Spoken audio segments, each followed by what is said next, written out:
Ayan mga kadrama-rama, sobrang kawawa dito ni Zoe, no? Pag sinabihan talaga siya ni RJ na may karapatan dito si Annalyn. Kahit ano ang mayroon ako, may karapatan si Annalyn dahil siya ang tunay na tanyag, Zoe.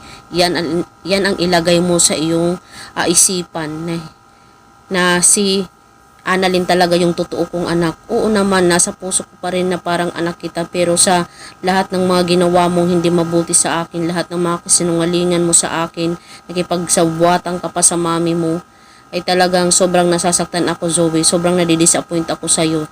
Hindi na nga tayo magkadugo, yan pa yung ginawa mo sa akin.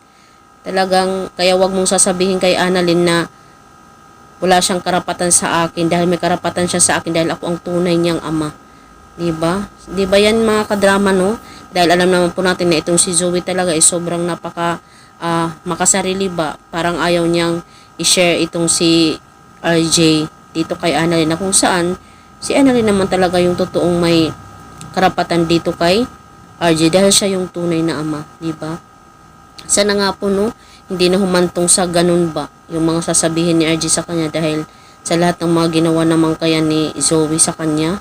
Talagang hindi siya kinampihan, talagang yung mami niya yung kinampihan, talagang alam yun talaga ni RJ. Hoping talaga na matanggap pa rin talaga ni RJ itong si Zoe kahit malaman niya na yung kanilang paghihiganti niyang kanyang mami, na may mga plano pala ito sila. Diba? Talagang, ayan, sobrang nakakatuwa nga ngayon kasi itong si Annalyn is doon natitira kay Doc RJ at saka isasama niya si Lynette.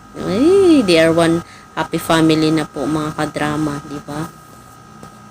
So yan lang po mga kadrama, abangan na lang po natin yung next na mangyayari, no, dito sa Abot Kami ng Pangarap dahil sobrang nakaka-excite na po. Sana hindi na tayo paikot-ikutin pa ni director. Sana dire-diretso na niya yung drama na ito para hindi na tayo mabitin pang muli, no? Kaya Zoe, huwag mo nang antayin na magalit pang masyado itong si RJ sa'yo, di ba?